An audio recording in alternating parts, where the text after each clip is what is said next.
Hello, listeners, and welcome to another episode of Cognitive Dissidence. As usual, I'm your host. I'm Jacob Shapiro. I'm a partner and the director of geopolitical analysis at Cognitive Investments. Rob and I are back at it for our weekly chat. I had some pretty serious tech malfunctions on my end, so as we're recording, I'm scrambling around trying to save the recording. Doing all the research that I had up on my screen disappeared at one point, had to get it back on. So if I seem a little distracted and flustered, that's why. I'm sure Jacob, our editor, will go through and make me sound great, but we're switching platforms as a result of those troubles, and just wanted you to know if you pick up on any of that, that's what's going on in the background. Otherwise, email me at jacob@cognitive.investments if you have any questions about the services that we provide, or you just want to talk about the podcast or have questions that you want us to answer on the air. Take care of each other. Cheers. See you out there.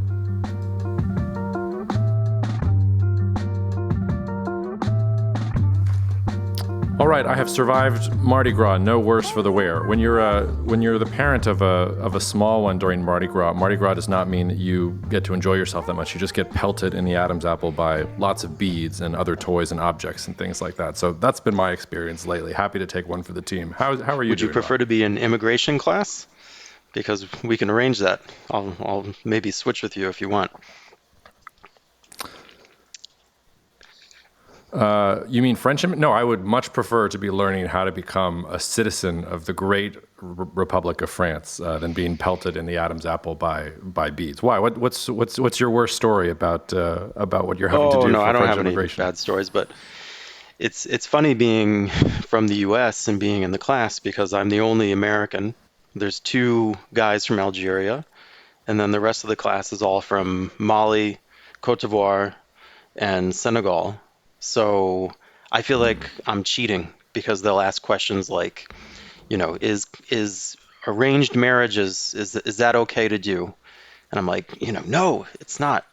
And then, everyone else in the class is sort of having a debate about it. I don't know, so it's the class is not made for us, we'll just say, but it's pretty interesting to observe. So this has been a week of vindication for us. We've been talking about why we thought inflation wasn't quite vanquished yet. The consumer price index in January 2024 increased 0.3% after rising 0.2% in December. Core CPI beat 0.39%. Core services CPI was up 0.66%.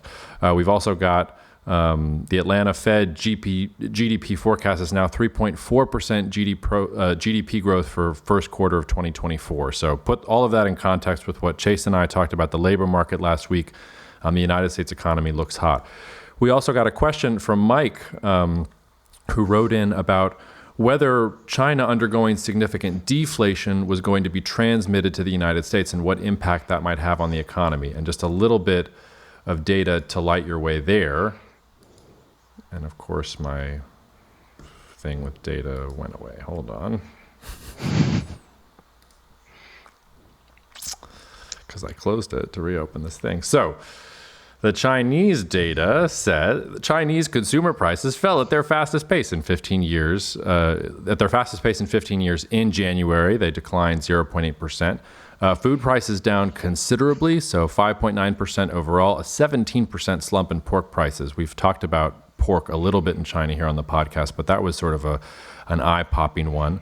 You've also got, any way you look at it, prices are falling, factories are cutting prices, producer price index is down sort of big. I saw one or two analysts who were out there saying some of that is skewed because the Lunar New Year falls in February rather than January this year.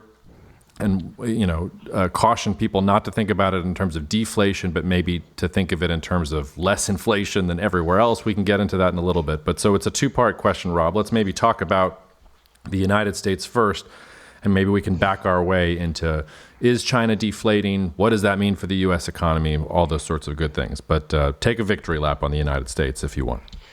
I will take a victory lap because we have spoken about this repeatedly. And now the data is really starting to come in and support what we've been saying, which is that inflation is likely to re-accelerate, that we were closer to the bottom of the inflation cycle than the top. And the more important thing is, what does that mean? Because we can pat ourselves on the back all we want. What has it meant? It meant, for our clients, we've been avoiding bonds like the plague. which was a non-consensus view. Mm-hmm. Everyone has been buying bonds in the last 6 months in particular, in anticipation of a big rate cut cycle. And year to date, bonds are down pretty significantly at this point. I don't have the number in front of me, but that narrative is starting to unwind, and that's really important. The more important one is when we talk here, we always say, especially when you're looking at macro data, you have to look forward. You have to project into the future. Where are the different hinges in the model going to turn? And if you look forward into the future, it's not so much what has happened in the January CPI print, it's what's going to happen going forward. And if you look at the data coming in, what does it tell you? What's in the crystal ball? Well, you mentioned core services CPI was up, it reaccelerated. That's a major problem. But at the same time, goods CPI was down. So the overall CPI is still getting depressed by goods deflation because, as we've said, inventories have been getting worked down for the last 18 months, really more than that, since mid 2022. Goods have been in deflation. Now, the real issue here is the crystal ball is showing us that that is turning. We've been talking about this a lot with the inventory cycle, and I've been saying for the last 6 months, I suspect it's bottoming. I don't have good data yet, but that's my suspicion. Now we have good data, and it's definitely bottoming. And that's a very, very big deal because without getting into all the data, I mean, you can look at the ISM manufacturing index, you can look at railroad intermodal cars are up 7% year over year for the year-to-date period. However you want to slice it, inventories are rebuilding again. And companies have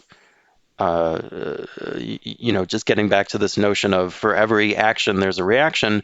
Companies have responded to the fact that there wasn't a recession by becoming more confident and rebuilding their inventories. So what does that mean? It means goods deflation is not going to remain the case for much longer because now the inventory cycle, the manufacturing cycle is starting to turn upward again. And this has implications for China as well. But just to stay in the US, what does it mean? It means that this historical analogy going back to the early 80s that I've used several times where, hey, people sort of began to call victory on inflation, and then there's this shock which sends rates much higher as people realize the problem is much more deeply entrenched. That is, I think, the most likely scenario that we're seeing here because we're starting a new upcycle in some ways, and we're starting at a much higher starting level of inflation, of labor market tightness, of everything, that you would use to measure slack in the economy. I think you're being too generous to the narrative because if you open up the Wall Street Journal this morning, on top of the fold is the headline, even with fewer rate cuts, you should still buy bonds. Like they are doubling down on this idea that, it's a little bit like it happened later than we thought, but like bonds are still a good investment. So I think the narrative is still that this is going to happen. I remember I was out with a friend at a Pelicans game in January, and he asked me how many rate cuts I thought there were going to be. Shout out to Jack if you're listening.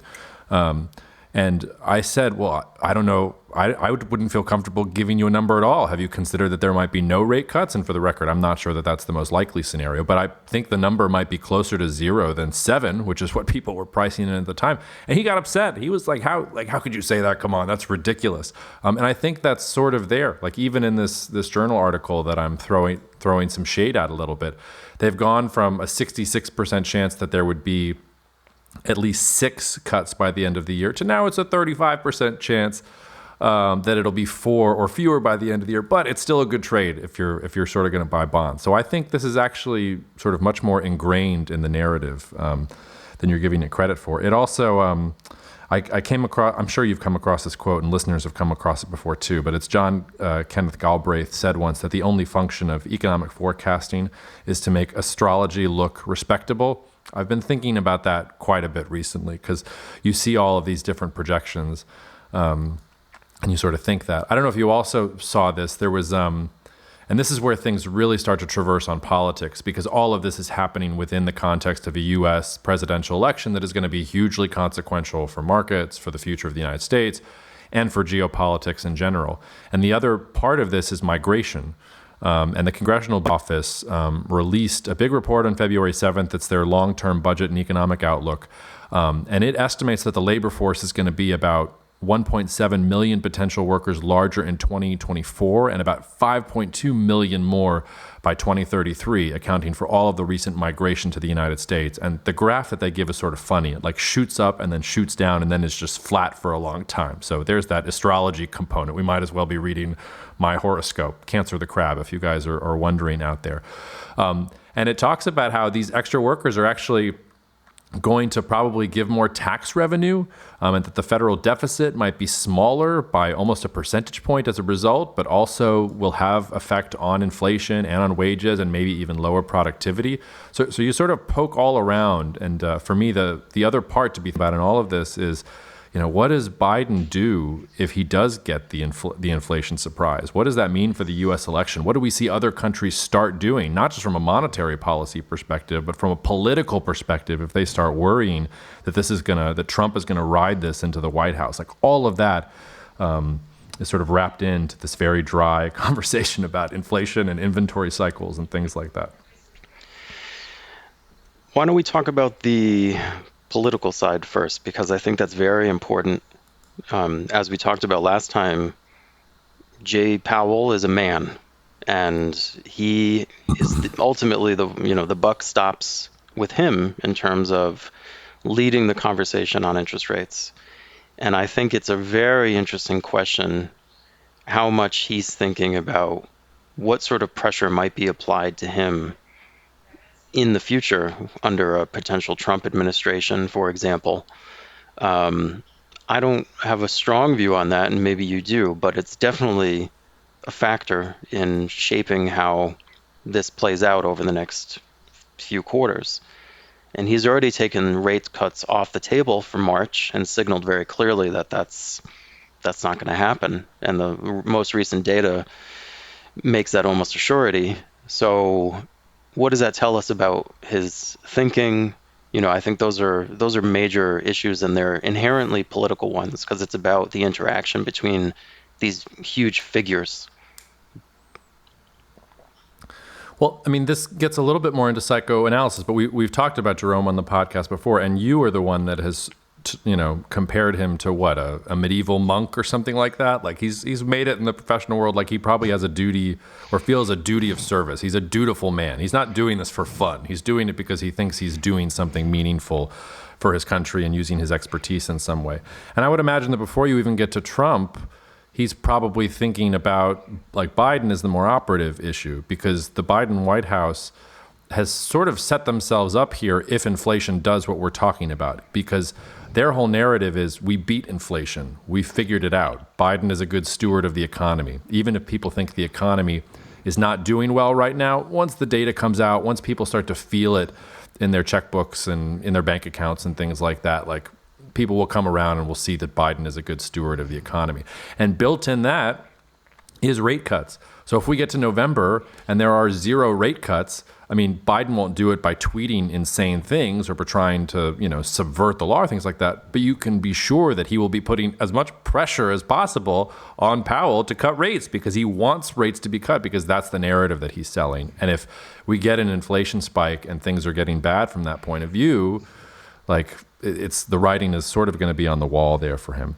As for Trump going forward, like, this is the thing, like we'll have to see who Trump appoints, and in sort of the same way with the Supreme Court, it's not something that's going to happen overnight. It's going to be the accumulation of appointments and decisions and pressure over time that is going to change things. I don't think Jerome is susceptible to Trump influence. The question is, if Trump had another 4 years and he was able to appoint different people to different parts, I don't know the workings of the Federal Reserve, maybe you know them as well, but I know that he'll have certain appointments that will come up that will affect who serves and how they serve and things like that, then we could be talking about a Federal Reserve that over time becomes more pliable. But I don't think that happens on the day after the election or even the year after Trump gets elected. That's a longer term story. But it also, I mean, boy, does it add fuel to the fire to everybody who talks about, the debasement of currencies and the embracing of crypto and how monetary policy is all rigged and a joke. Like it puts us down that path in a much more serious way and in a much more obvious way than I think we are today. So that's my off the cuff response. I wonder how that lands for you. I think I'd be inclined to expect much more hawkishness, both on the part of the Fed and on the part of the politicians, because right now it's sort of a free lunch to be hawkish. People aren't concerned about their paycheck. Their paycheck is great. And especially if you look at the sort of lower third of workers, their real wages have gone up substantially in the last few years. They're feeling really good on that front. What people are not feeling good about is inflation. And inflation is also much easier to turn into an issue. Everyone can see the price of gasoline. Everyone can see the price of bread. Those are salient political issues that are almost certainly going to come up in this upcoming race. So if you are, President Biden, I think it's tempting to see this through the prism of the last Trump administration or even the administration before that, where we had ongoing deflation. The major concern was lack of growth. Now, I call it a free lunch because you can try to raise rates and fight inflation, and right now growth is off the charts. The problem is growth is too resilient. Growth is too entrenched, which is for now a good problem to have, which is why I think the most likely outcome is a response to that that's probably an overshoot in the other direction. If the sort of duration and magnitude of inflation from here or anything like I think is possible, and again, this is totally a not consensus view, as you point out, everyone still thinks inflation is just melting away, that rate cuts have been delayed, but they're going to happen and they're going to happen in large size. So, call me a little bit cuckoo here, and this is not what you're going to hear, on the squawk box at Schwab Investor Services. But I think that's the most likely outcome from here. If you really look into where these different pieces of the puzzle are moving, and there's not a big penalty to be paid in being hawkish right now. Not yet. There will be in the future, but not now. Well, and I think a good way to underscore this in a way that, practically that we're working with clients about is, and you've been talking about this for much longer than we've been talking about inflation, which is we've gotten used to monetary policy. Okay, it goes in one direction and then it goes in the other direction.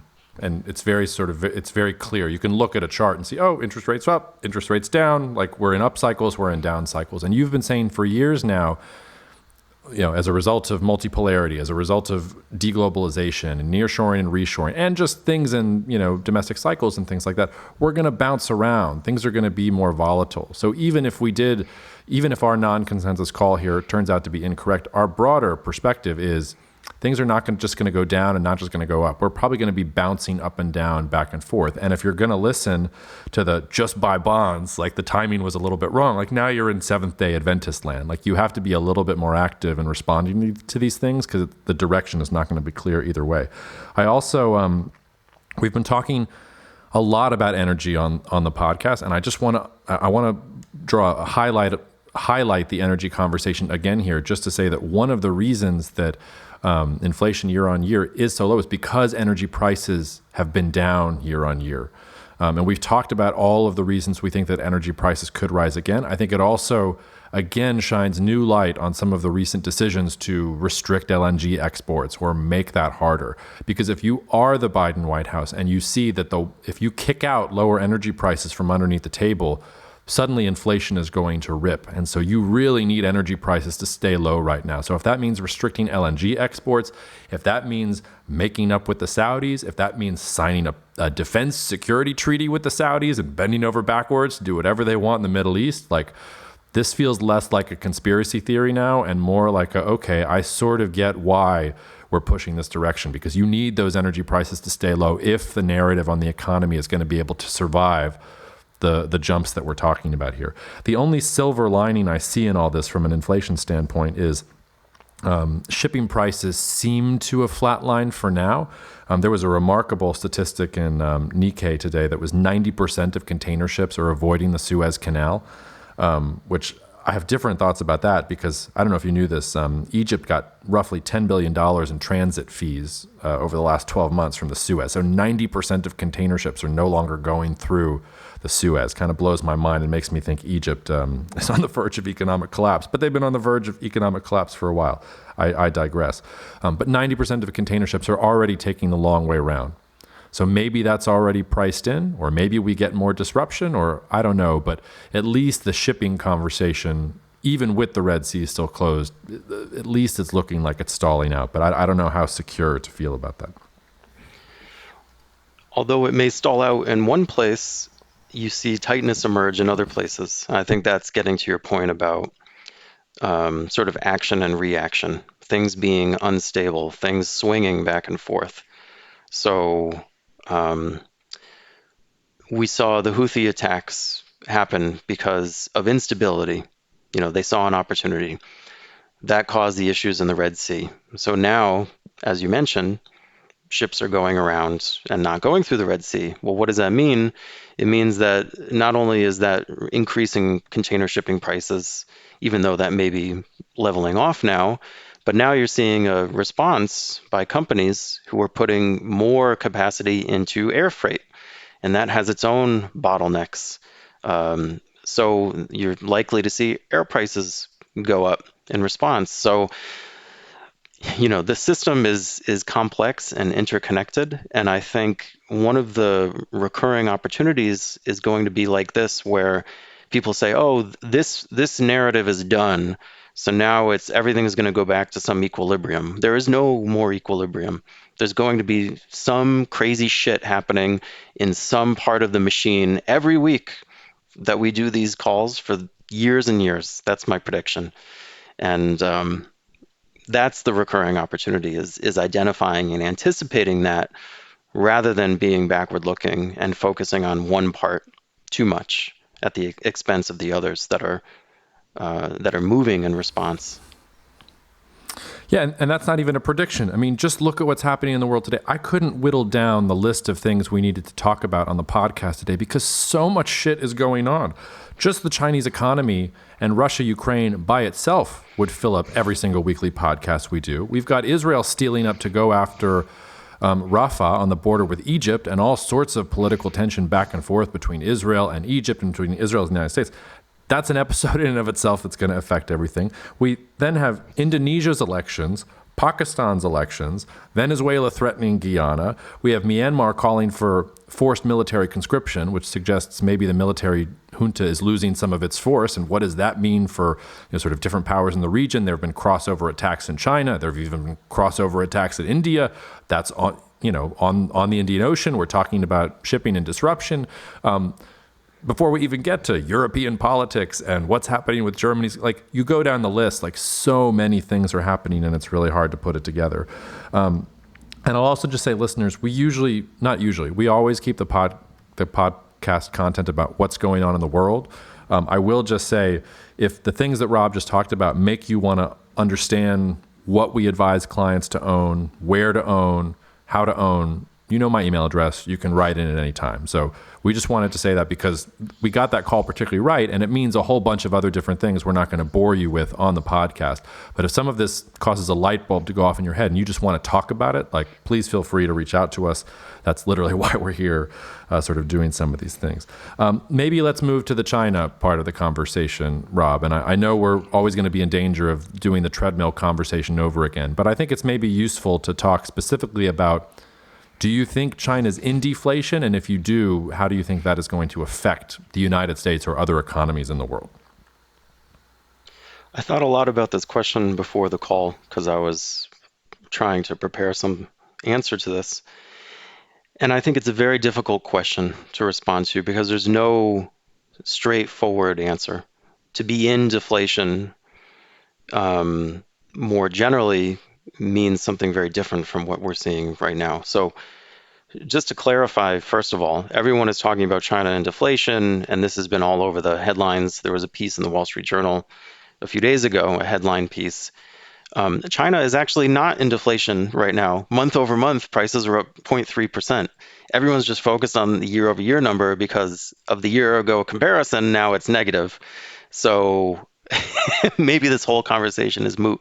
I don't think so, but I just want to point that out how silly some of the framing around this can get.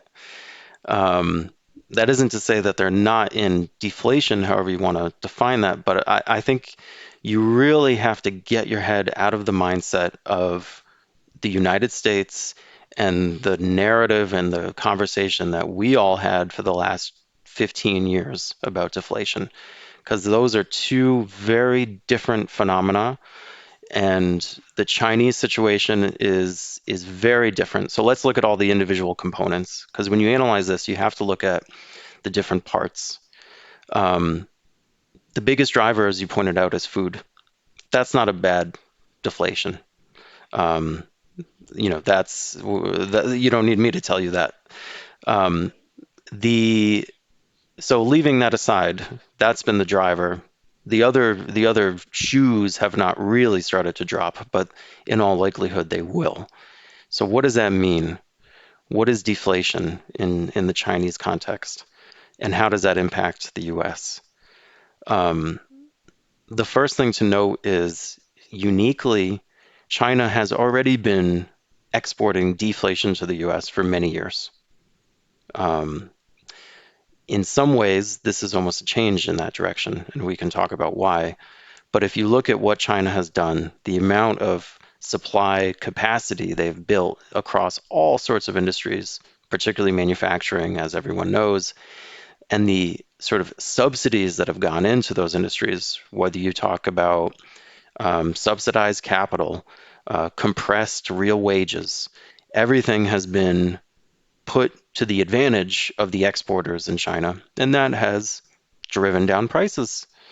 The whole business model of Shein and Temu, which are the emerging disruptive new players in US e-commerce, is based on, cutting out the middleman and just giving you direct access to those ultra cheap Chinese manufacturers. So that deflationary trend has been in place for a very long time, and now we're sort of seeing the apotheosis with the emergence of these two players. I don't know if you follow that, but just to put a bottom up anecdote to make this more real, right? Um, so that is sort of the background. The real issue around deflation in China, which isn't even in the numbers yet, but is worth talking about, is around debt and is around asset price deflation. And those are very different things. Um, the asset price deflation is primarily around property, as we know. And I think this gets to the question of equity markets in China, because as you point out, people in China have their assets, their savings in property for the most part. And equity markets are sort of viewed as a lottery, right? A gambling casino. Um, so what happens as you have, this debt burden that is enormous, and they try to work it out as property prices begin to slowly deflate over time? I don't have all the answers to that, and I think there's an open question of to what extent this relives the Japanese experience of the 1990s and their post-bubble pop. Um, you know, that is an open question. But what I'm focused on is how do they manage the decline in household savings? Because if you read, I think it was in the Financial Times in the last day or two, there was a piece about a Chinese woman. She put $80,000 into a wealth management product. She was informed by the bank selling her that wealth management product that she's not going to get her money back. That is the problem. That is the deflation. That is the problem staring Chinese households and the regime in the face. So anyway, I don't have a nice way to tie this up, but those are a lot of the moving parts and threads that I'm trying to think about in that regard. Well, I think it's useful also because China is so big and it is a political boogeyman in lots of different ways. But I can't believe I'm about to cite The Economist. But I'm about to cite The Economist because they had a very, very short piece about, they called it China's heroic micro-industrialists. And the statistic that sort of jumped off the page to me were that small firms with fewer than 300 employees accounted for 79% of China's job creation and 68% of its exports. So we think about China, the Chinese Communist Party, state-owned economy, authoritarianism, driving, all these major goals about artificial intelligence and things like that. And it's actually the small mom and pop shops that actually make it work within China. And a lot of them have had to deal, or at least are focused on exports. And as exports start to dry up to places like the United States, now they're having to deal with, well, do we export to Russia? They're at least going to be willing to pay in Chinese yuan. Can we get to Europe? Well, we have product standards that are going to hurt things like that. The story that they talked about was a small bicycle making shop. And as you can imagine, like they were making kids' bicycles. And because of the one China policy, if you're a kid's bicycle maker, not a really good business to be in China right now, because there's no children to ride the bicycles. So now they're like trying to retrofit like bicycles for old people who have balance issues so that you can sell the bikes to the older people. But the other thing about kids' bikes is as the kids get older, they have to get bigger sizes. So you start selling them more. You sell, a bike to a 75-year-old, even if it's the greatest bike in the history of the world, like they're not going to need a new bike in 10 years. They're probably going to be dead in 10 years. But the point I just wanted to make there is that, and I think you sort of underscored this in what you're saying. It's really, how is this affecting the woman who puts $80,000 in the wealth management fund? And that's the real question for China right now, because Xi Jinping's future and China's future is going to be on how well he can redistribute all of that wealth that's been generated in the coast into the actual bank accounts of these small mom and pop shops. It's not about the glittering high-speed rail and the beautiful AI solutions and the incredible cities on the coast that I would probably want to live in rather than my dilapidated city that's falling apart at the seams. But what does rural China look like? What is the woman who has that $80,000? Where does she put her money and how does she grow her wealth? That really is the question there. And I mean, The Economist, it ended with its usual, well, it was actually sort of optimism. It said these are grim times for China's micro-industrialists, but their resilience is a wonder to behold. And the last point here, that just circles back on something you talk about all the time, which is China at least knows how to make things. So they're not starting from zero here. They have been making things not just for the Chinese market, but for the world for a long time now. And we don't think there's going to be that next phase of globalization. We don't think India is going to become the next China. So they do have this know-how that maybe they're going to be able to make work in the context of what they're doing, but it's going to be very difficult. Just to follow up on a few things there, because I think there's a few elements to poke into. The first is, in a lot of this discussion, people are confusing a cyclical issue with a secular issue. So, as we've talked about, the U.S. manufacturing economy and the U.S. inventory cycle has been in a depression for the last 18 months, period. So, it's not a surprise that Chinese export-oriented manufacturing has been weak, and that is dragging on Chinese growth. I mean, it is an enormously important part of the economy because, as you've pointed out in the past, the U.S. and China have not decoupled, despite all of the talk and the political blather. That is just not. We've become more dependent on each other in that time.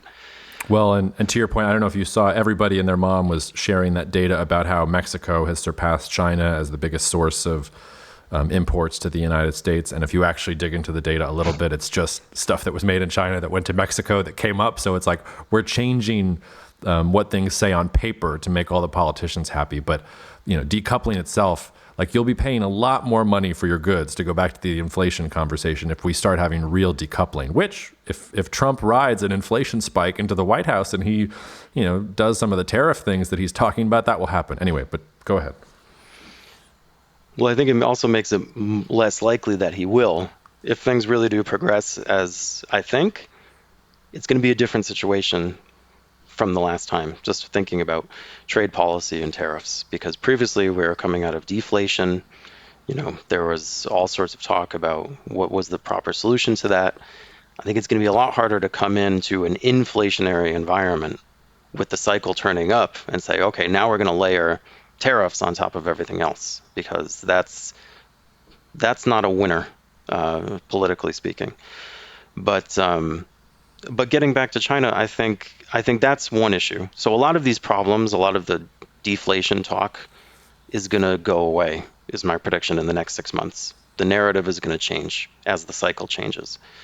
Um, but I think just getting to what you said about China making things, this is a really important point when you're thinking about geopolitics, when you're thinking about decoupling and sort of conflicts between states, is China has done something that is very rare and happens very rarely because it's so durable, and that is it's created a cluster of human capital, a cluster of people who know how to do things.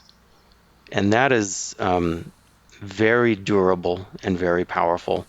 Relationships, know-how, all of this doesn't go away easily.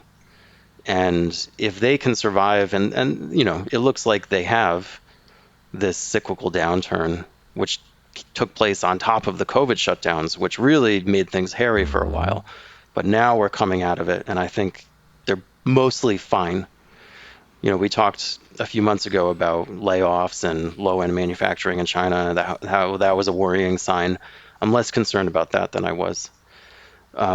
But assuming they get through this, that asset for China is not going to go away, and it's not going to be replicable by almost anyone else because it's so durable. Well, the United States should know this better than anyone else because the United States did this at the end of the 1800s and in the early 1900s. The rise of the U.S. economy was laid in the accumulation of this human capital and expertise and being at the front of making things after the Civil War and going into World War One. Just anecdote. I don't know. This might not be true in France. Annie has been reading lots of little books lately. She has like 4 different copies of Brown Bear, and she has to read every single one. Every single one was made in China. I know that some people from the tissue conference, maybe you're listening. I know that, cardboard paper is not the same as tissue paper and toilet paper and things like that. But it's like astounding to me that you have like literally, I went through all of her kid books after I saw that all the brown bears were made in China. Every single one of her kid books, the ones that are a little harder so that they don't just tear and things like that. Every single one of them was made in China. And that's like a small, insignificant thing. Like, if we lose access to cardboard children's books as a result of U.S.-China war, like the world is not going to change and things like that. But it gets to your point about know-how because like everything is made there, even the little things you don't think anything about. Yeah, I think people are going to look back at Deng Xiaoping's, visit to the South in I think, what was it, 1992, as, the pebble that created the landslide of good things in many, many ways. Um, but as you say, that's not going away, and it's going to remain a durable asset for China, and it's not gone away despite all of the decoupling talk, as we've said. So that is definitely a positive in their corner. But the issue, just thinking about deflation, the issue is not about these manufactured goods. The issue is about the wealth management product, as we said. So, as Walter Baggett said, financial crises don't destroy capital. They just reveal the extent to which it's already been destroyed. And that is the issue here, is that all of that wealth in China, when that woman gave her $80,000 to that bank, that wealth was gone because China's been throwing the wealth down a hole by building shit they don't need, to put it in economic terms. So how do you resolve that, I think, is the question. And when it gets to equity markets, I think it's an interesting question because they're obviously trying to put a stopper in equities and keep them from going down further. And that's a really important sort of outlet for them because when you think about wealth, what is wealth? In many ways, like there's real wealth and then there's paper wealth. And paper wealth is what matters here. If that woman thought her $80,000 was still there, we wouldn't have a problem. Paper wealth is the promise that someone's going to come and give you $80,000 in exchange for whatever the hell you hold, wealth management product, an apartment, in a third tier city, whatever it is. So that is the dilemma that they face, is how do they rebuild that, I don't want to use the word pyramid, but that pyramid of promises that is crumbling. And they can, but I don't know if they will. Exactly right. And something that Chase said has stuck in my mind too, which relates to what you just said. Because think about this in the context of the U.S., where U.S. equities have just been ripping since the bottom last October. Like, many people are feeling much different than they did in October because their 401ks and their retirement accounts are like, they're up like what, 30%, 40%, things like that. So that maybe also sort of leads into the inflation thing, because I think a lot of people on paper are feeling a lot better than they did even sort of 6 months ago. We don't have a ton of time here, so what I'm going to do is I'm just going to paint a sketch of what's going on in the rest of the world. And Rob, you can pick at some of it, or we can decide to close, because I know you have to present to a client here soon. I just want to sort of, I'll try to go in geographic order. I don't think this made it into the podcast last week, but you mentioned it, and I thought it was worth talking about how we've got 3 states that have decided to lead ECOWAS, which is the Economic Community of West African States. So Burkina Faso, Guinea, Mali, and Niger have all had coups. Guinea is still in, but Burkina Faso, Mali, and Niger leading or leaving ECOWAS. It's useful to think about just in terms of what this means in terms of African trade integration. ECOWAS was one of the real institutions that had some weight to it in Africa, and especially going into the big hopes about the expansion of the African Continental Free Trade Area. To see that fall apart at the seams is pretty depressing from that point of view. Go a little bit further over. We've been talking about the Red Sea for a long time. People are still not talking about Ethiopia. And hunger in Ethiopia continues to increase. You've got millions of people who are not doing well. Hunger increasing even as Ethiopia has been able to surge wheat production. So don't lose sight of the fact that, and I haven't even mentioned Sudan, a conflict that looks incredibly grisly, and I think we'll look back, like somebody will write the book about Sudan 10 years from now, and we'll all look at each other and say, did you know that was happening in Sudan? I mean, it's just, if we spent 1/10 of the amount of time talking about Sudan as we do about what's going on in the Middle East, I think we'd be waking up to the fact that how horrible the things that are happening there. I talked about Pakistan. Imran Khan, the cricketer who's in jail, his PTI party got the most seats in the election, which was a surprise. I think it was 93 seats in total, but it looks like the establishment is going to cobble together a coalition and is going to be in power. You've seen some streets and some violence in Pakistan, but it hasn't blown up yet. But that's something to really keep an eye on, because the PTI, which is Imran Khan's party, is saying that there was all of this malfeasance, and this new government is going to have to make cuts to secure IMF funding and all sorts of other things. So, like, the Pakistan election didn't blow up, but that's just simmering. It hasn't gone away. Move a little bit over to Myanmar. I already mentioned it, but I'll just say Myanmar called for mandatory conscription for soldiers starting in April. That sort of stopped me in my tracks. You could say that maybe they're just trying to build capacity and things like that, but if its internal insurgencies are so bad that the junta is requiring that everybody serve in the military, like, are they losing soldiers that quickly? Where are their resources going? What does that mean in the context of that region? It's been fairly quiet, but there are also ramifications there. The last time Myanmar got violent, we talked on the podcast about how tin ore, like I think it was 60% of tin ore gets mined in northern Myanmar and gets taken into China, and you'll see it sort of start to bounce around in global commodity markets and things like that. And then finishing up with Indonesia, we'll have an Indonesia expert on the podcast in the next week or two to talk about it. A remarkably quiet election. What everybody thought was going to happen happened. Prabowo won. And now we're going to see just how much the current president, Jokowi, is cool with this transition of power. So some people thought that Jokowi was going to try and stay on, try and change the constitution, maybe stay on extrajudicially. He didn't. And Prabowo has some really interesting policies that he's throwing out there. I'm speaking at a dairy conference in a month, and one of his promises on the campaign trail was he's going to provide free milk to expecting mothers and children throughout the country. The dairy industries of the world should rejoice that Indonesia is suddenly wanting to have access to all of this milk. But it's a country of 270 million people, and it'll be interesting to watch whether Prabowo continues with Jokowi's policies, which we've talked about here have been relatively successful, or whether, and he's got a little bit of a shady past in terms of his participation in before democracy and the dictatorship and things like that. Now that he's in office, is he going to show us his true colors and start to consolidate power and move in a direction that Jokowi really didn't? And Jokowi has a lot of populist support, so it looks good right now, but it's just sort of one thing to watch about, and we'll do a whole deep dive into that in general. So I just wanted to paint, that's before I ignored Israel and Gaza and Russia and Ukraine and Europe specifically there, because just as you're painting a broad stroke across, the world's geography, like there's a lot going on everywhere there. So is there anything I didn't mention or anything you want to talk a little bit further, or do you want to say, let's prep for the client call and we'll get back to the listeners next week? No, nothing big. I did want to ask about Venezuela, Guyana. What if you thought that was an imminent issue? That was pretty much it in the Western Hemisphere. Yeah. So I'd recommend people go back and listen to the episode with Sim Tack about this, and we'll have Sim back on too. Sim usually talks about Russia and Ukraine, and he does in that episode. But we talked a little bit about Venezuela and Guyana. And for a little context here, Guyana has discovered a fairy tale amount of oil.